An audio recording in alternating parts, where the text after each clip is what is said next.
football. Coming up, we've got what should prove to be a good one between the Kansas City Chiefs and the Seattle Seahawks. Here's Cairo Santos now ready to get this one started. And off we go from Seattle.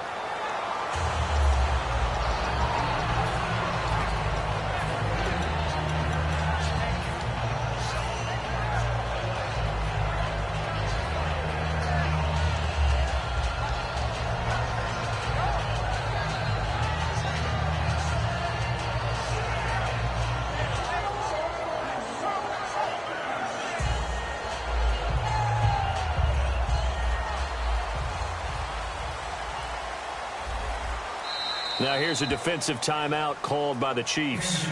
They'll have 2 remaining as we step aside here in this first quarter.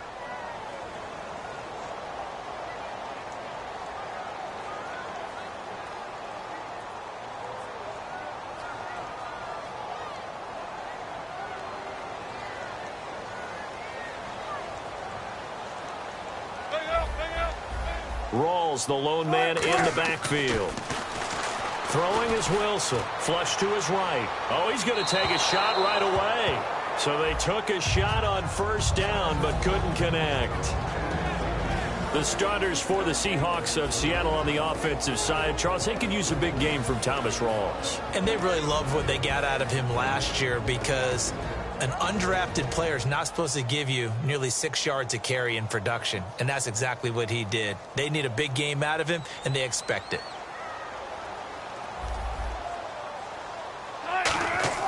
Second and 10 now, Wilson. And the catch is made here by Tyler Lockett. And they're going to get this one all the way out across the 45. So after that big gain, let's see what else the offense has up its sleeve. That was a nice completion on an out route, and those types of plays are the result of arm strength by the quarterback and timing by the receiver. Steps away to his left. It's an 8-yard pickup, and that'll make it second down. You know, I don't think this is the last time we'll see that in this game. This guy has mobility, and they want to use his legs in the game plan. So there will be designed runs as well as his scrambles. The play clock's running down, and the wideout in motion. They snap it at 1. Now Wilson. He's going to go for a big play downfield. Into double coverage, and it's intercepted. Picked off by the safety here, Ron Parker. And a big turnover there as his guys will get the football back. Well, your first drive of the first quarter, you get it down there, try to fire it in the end zone, and big-time deflation on that play. No doubt about it. They're moving and grooving and getting into position, and this is not the ending that they saw on this drive, is it? They had things going their way.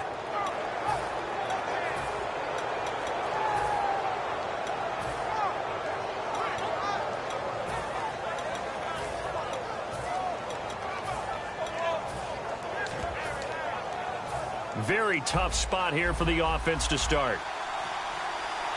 They'll come out in the pistol. Here we go with Jamal Charles. And he's going to be taken down shy of the 5-yard line. Credit him with a 1-yard gain there to make it 2nd and 9. This is the offense we're going to see coming up in this one, and Travis Kelce will be key. What a tremendous weapon he is, especially in the red zone. Knows how to find the end zone when running his routes. From his goal line here, Smith sliding out of the pocket. Out to the right here to Wilson. And he's brought down. A good pickup there of 20 yards. Looked like the defense put pretty good pressure on him, but he's able to flush out to his right to try and evade people. On the run, had to get on his horse. Still accurately throws a nice pass for a first down. So after that big play, let's see if they can catch their defense maybe on their heels. Now it's the Princeton man. This is Spencer Ware. And he'll get this one up to the 26. 2 yards on the pickup there. It'll be 2nd and 8. In motion, Hill. They run again with Ware. And he powers his way up past the 30. Spencer Ware was great in Week 6 against the Raiders, 131 yards on the ground. Then he followed that up in Week 7 with 77 on the ground and a 46-yard touchdown reception. How'd you like the way that play was designed? A beautiful screen pass, got great blocking out in front, and then he really made it happen downfield, made some people miss, and hurdled his way all the way. And the defense loses him. It's complete. And all the way in for a Kansas City touchdown. Spencer Ware, 68 yards. And the Chiefs are going to take a first-quarter lead. Well, that was the fly route for a touchdown, and since he caught that one and scored it, I got to tell the story. Before the game, we were standing there. He was running deep routes, dropped one. It bounced up and just hit me right in the gut. And I said, come on, man, but there was no drop. Yeah, you okay now? I'm good. All right, I'm good. We got the ice pack up here. You're just fine. What I loved about it was the subtlety of the route, because everyone knows he's fast. Ends up playing for that route first and foremost. But sometimes it's a head fake. It's varying your speed off the line of scrimmage. It's giving the defensive back different angles to think about. Is he going inside? Is he going outside? And then, as you noted, he just took off past him. Oops. There he goes again. Trying to shake off the interception. He'll look to throw. And the grab made by Doug Baldwin. It's a gain of 17 that time. And that'll be good for a Seattle first down. I don't care how many times you tell the story, it never loses its luster for me. Doug Baldwin, undrafted out of Stanford, and plays like a #1 receiver should in the NFL. I don't care how you cover him. I don't care that his size isn't great. He's the one that typically comes up with the football. Absolutely. His roots go all the way back to Gulf Breeze, Florida, where he's from, right on the water near Pensacola, and then, of course, to Stanford, and, boy, he's been good. Toward the sideline, and look at that catch. Dragging the toes, and that's going to be a first down. Well done. So they're operating in the red zone. If you're running out route, it's likely you end up near the sideline. And what did we just see there? Toe tap. You got it. The benefits of practice. Toe tapping, foot dragging, picking it up, and making sure it was a catch. Call it a gain of 5, and it'll make it second down. Yeah, he only gets a few yards on 1st and 10, but he's better off. Second down, and the offense needing 5 yards. They'll put 2 receivers left, 2 to the right. Wilson drops it underneath for Rawls. 9 yards on the play there, and it sets him up 1st and goal. I know most of the time when the ball's in the air, you're thinking wide receiver, tight end, but running backs, they can be a big part of any passing offense nowadays. Going to Rawls on the dump-off. And he'll be brought down here at the 3-yard line. Just a 1-yard pickup on the play, and it'll be 2nd and goal. Everyone's got to be able to catch the football. Doesn't matter what position you play, but if you're on offense. And he's going to be swallowed up and taken down. Sacked back at the 5-yard line. They've been moving the ball well offensively, really getting into a groove. Last play, pass completion. Now, finally, the defense gets there. And you have to find a way to disrupt their rhythm. Do you do it with coverage, or do you do it with pressure? They elected to go with pressure, and it was the right call. And he fires one that's intercepted. Picked off by the safety here, Ron Parker. There he goes left side. Past the 20. And he will bring it back. It's a pick 6 and a KC touchdown.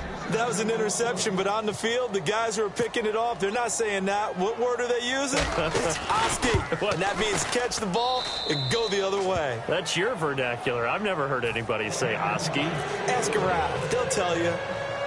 So they'll get another shot on offense following that pick 6. And now the kick is away.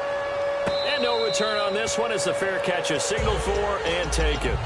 Seattle now ready to march onto the field. And following the pick 6, and they have decent field position in throwing that pick 6. We'll see how they attack this drive. And I think all you say to your guy is, listen, let's just take care of the football a little bit better. Make some better decisions on this drive, and they'll probably help him a little bit with maybe some really high percentage throws early to let him get settled back in. But they told him, and they told us, they've got confidence. That's not a problem. Yeah, not a problem at all. They just want to make sure they get things settled down a little bit for their offense and give their defense a little bit of a chance to rest. The wide receiver moving to a new spot. Again on 2nd and 10, it's Wilson. He's got him in, complete. And he's brought down after a good game. It's a big play there for Seattle. And even 40 yards. Play clock winding down. On 1st and 10, it's Wilson. He's going to try and go deep again. He couldn't quite hold it. Got hit. Ball pops out. Incomplete. 2nd down here after the incomplete pass.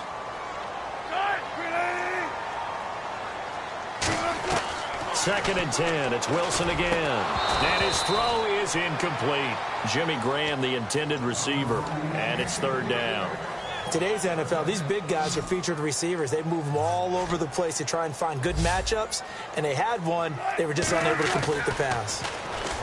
Here's Wilson to throw. Toward the sideline. Did he keep the feet in? Yes, he got them both down, says the side judge. And that's good enough for a 1st down. Now Wilson on 1st down. Throwing over the middle, and it's incomplete. He was trying to get it to Jermaine Kearse, and that'll bring up 2nd down. And here comes play number 6 on this drive. They'll put 2 receivers left, 2 to the right. Now it's Wilson, flushed out right. And he's just going to throw this one out of bounds here. Nowhere to go with it, incomplete. Here comes the 7th play now of this drive as this is 3rd and 10. Sometimes the coverage is so good, no matter what you're doing on offense, you just can't shake anyone free. They try their best to find someone open, but they took away every passing alley, every angle, and shut the play down. And there was a good opportunity to just went awry there, a drop pass. I guess that's why they call them running backs and not catching backs.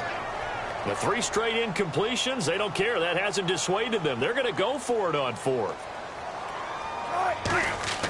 4th down. Here's Wilson to the sideline, and he's got it. They say the feet are down. Yes, the line judge says they're in. That'll be a 1st down. So a pause here for us as well. Time to pay some bills. Back to CenturyLink Field after this. Throwing now, Wilson on 1st down. And it pops free. The collision there jarred the ball loose and brings up 2nd down. So many offenses want to include their running backs into their passing offense and be able to swing the ball out or check it down to them. But sometimes those guys are just not as comfortable catching the ball as they are running it. On 2nd down, Rawls. And he will score. Touchdown, Seattle. Thomas Rawls. A 10-yard touchdown run. And the Seahawks able to make this a close game again. I know we don't talk about it enough, but the intelligence level of the guys up front blocking, the offensive linemen, maybe the smartest guys in football overall. Add in a little bit of athleticism and a whole lot of toughness, you've got a lot to deal with, don't you? That's why the guys in the backfield get them really nice Christmas gifts, right? If they're smart, they do. And now here comes Kansas City. And they'll just simply be looking to build off the confidence of the last time out where they scored a touchdown. And confidence is powerful, isn't it? When you've scored once, you feel like you can go back out there and get it done again. Doesn't matter what the defense throws at them. They feel like they're in a groove right now, and they want to get out there and show it. Yeah, hoping to stay in that groove here this go-around.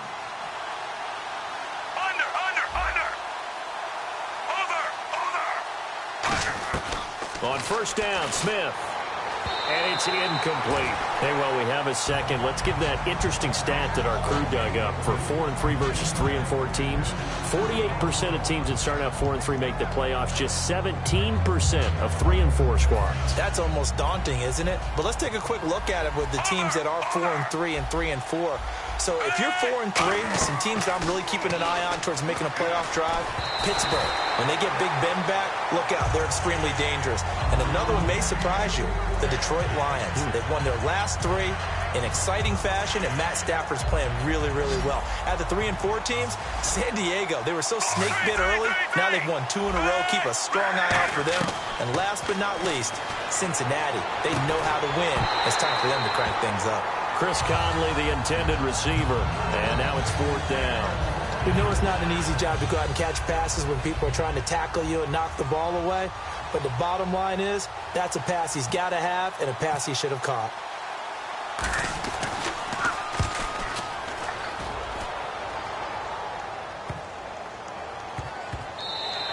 Yeah, he was looking for the checkup bounce, didn't get it. That scoots all the way into the end zone now for a touchback. The Seattle now ready to march out of the field.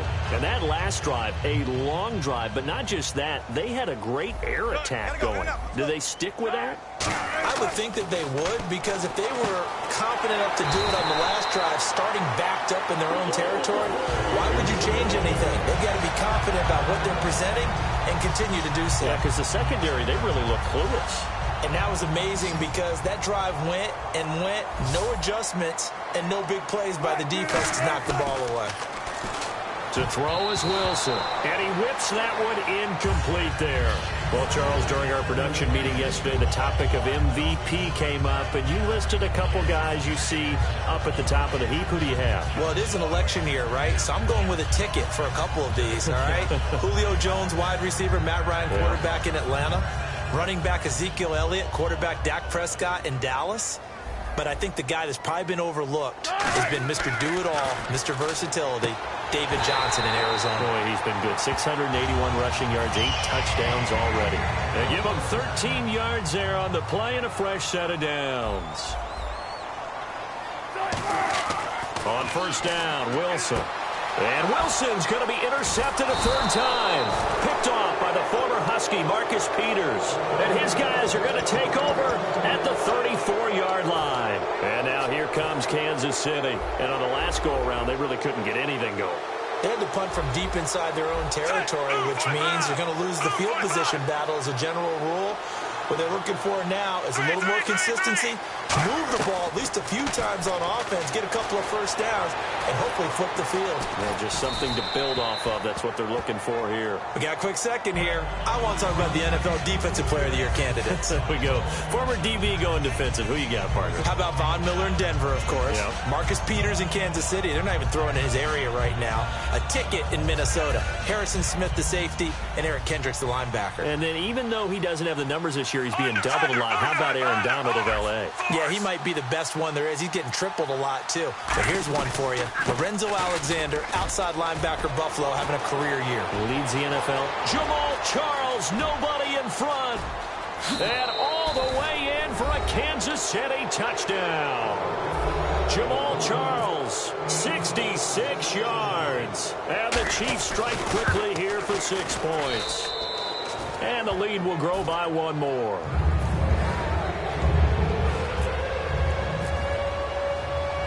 Now after the touchdown, here's Santos to kick this one away. And a fair catch signaled for and taken successfully. Here come the Seahawks now, set to take over on offense. And with time quickly fading here in the second quarter, not sure how aggressively, offensively they want to play this. I think we'll find out just how much they trust their guys in this situation if they decide to take a shot. They'll put 2 receivers left, 2 to the right.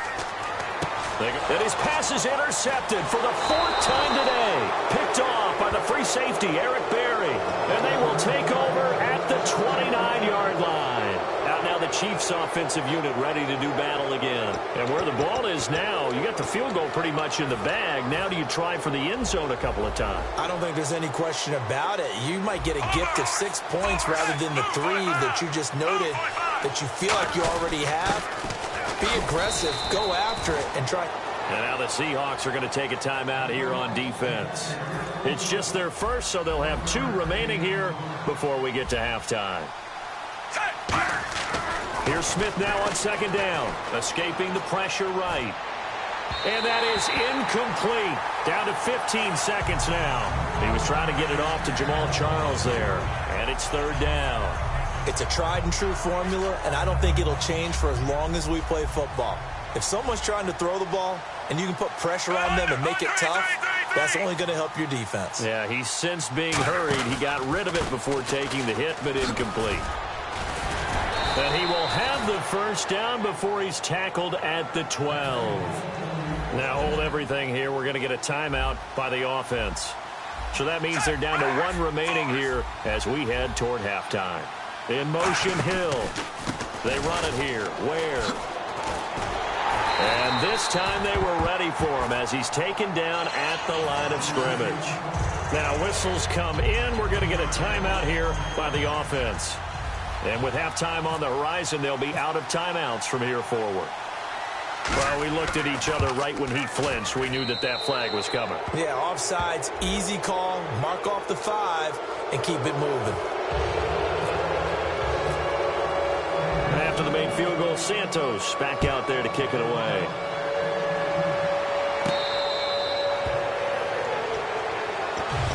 And Seattle now ready to march onto the field. And from this spot in the field with the clock where it's at, you think we're just going to see a knee and that's it? And I think in this situation, that's the proper play. But we do know there's some risk takers out there that may want to take one more shot before the clock runs out. Final play of the half. It's Wilson. And he's going to go down. Couldn't get a throw off with the pressure. Maybe that came a little abruptly here.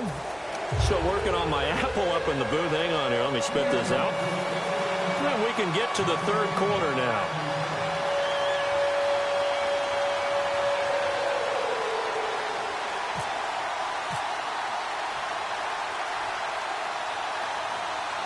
Both teams appear ready for the fight ahead, and we resume action here in quarter number 3. A very interesting call and one that backfires. I know they're losing, Charles, but boy, to start the second half with the onside kick, risky. Felt like a sense of urgency from their side, coupled with, you and I both know the special teams coordinators, they sell their key plays each and every week to the head coach, don't they? And I guarantee he's been selling this one. We can get it, coach, we can get it. And that came together with that sense of urgency you talked about. Just a yard on the first down carry, so it's 2nd and 9. I like the call. Inside the red zone, running the toss. Why? They want to get to the edges. They want to see if guys who don't normally make a lot of tackles are willing to actually do that. That usually means the guy's in the cornerback position. See if they stay on the ground for 2nd down.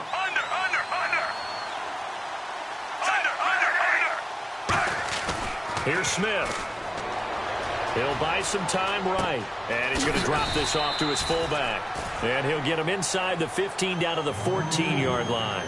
It's interesting because when I'm watching college football and I'm evaluating guys for the draft now, my list of fullbacks, pure fullbacks, it's a very short list. I'm probably evaluating more punters and kickers now than I am fullbacks. But it doesn't matter what you call the position, it's who you put there. And there we saw completion. A nickel look by Seattle on 3rd down. Yep, 5 defensive backs now.